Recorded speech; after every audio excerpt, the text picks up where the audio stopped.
Hello students. बच्चों, last video में मैंने आपको शब्दालंकार पढ़ाए थे। शब्दालंकार के तीनों भेद, अनुप्रास, यमक और श्लेष। श्लेष जो दो उभयालंकार है, ये सबको पढ़ा दिया था। अब आते हैं बच्चों अर्थालंकार पर। अर्थालंकार का पहला भेद है उपमालंकार। उपमालंकार किसे कहते हैं, इसे पहले पढ़ लीजिए, उसके बाद मैं आपको इसे एक्सप्लेन कर दूंगी। दो वस्तुओं में समान धर्म की प्रवृत्ति को स्पष्ट करने को उपमा कहती है। दो वस्तुओं में समान धर्म की प्रवृत्ति यानी एक समान वस्तुओं में तुलना करना ही उपमा कहलाता है। उपमा का अर्थ होता है तुलना अथवा समानता। उपमा के लिए उपमेय, उपमान, समानतावाचक शब्द तथा समान धर्म की जरूरत होती है। उपमेय वह शब्द होते हैं जिनकी उपमा दी जाती है। उपमान वे शब्द होते हैं जिनके द्वारा उपमा यानी तुलना की जाती है। समानतावाचक शब्द वे अव्यय होते हैं जिनके द्वारा उपमा की जाती है, जैसे ज्यों, सम, सा, सी, सरिस जैसे इत्यादि। और समान धर्म शब्द उपमेय तथा उपमान की समानता को व्यक्त करने वाले वे शब्द होते हैं जो विशेषण उसकी गुण या अवस्था को बताते हैं। इसे ही उपमालंकार कहते हैं। उपमालंकार कहते हैं यह क्या है, ये एक अर्थालंकार है।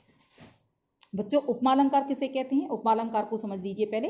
उपमालंकार क्या है, जैसे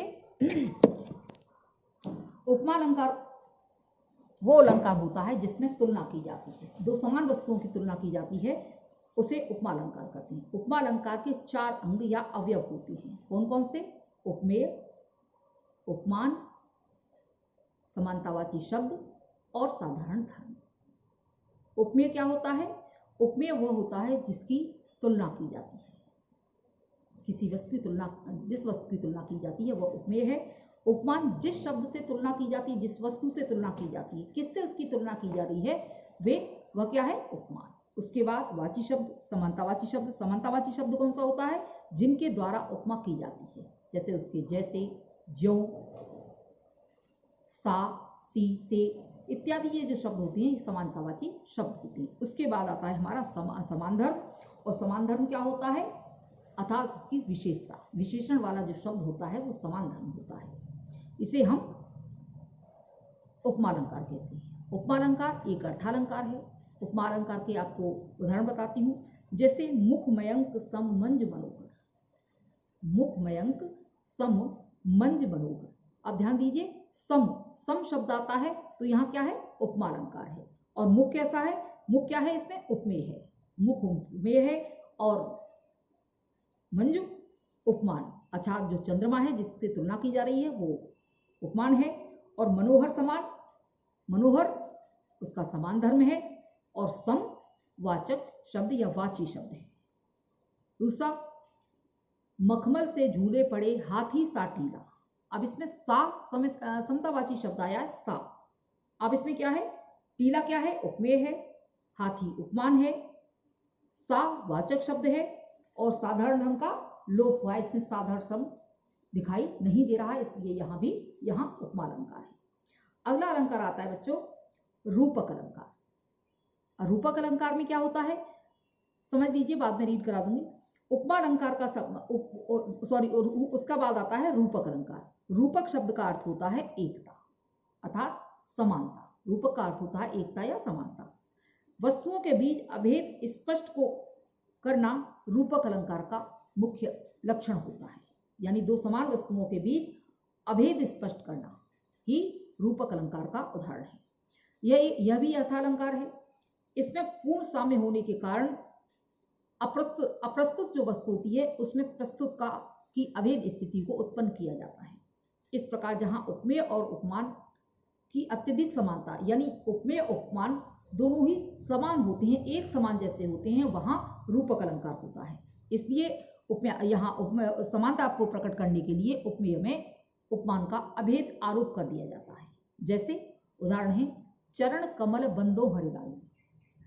चरण कमल, चरण का क्या है? यहाँ विशेष है और कमल विशेषण है। यानी चरण को, भगवान के चरणों को कमल की संज्ञा दी गई है, कमल के समान चरणों को बताया गया है, इसलिए यहाँ रूपक अलंकार है। उसके बाद अगला उदाहरण है, मैया में तो चंद्र खिलौना ले हूं।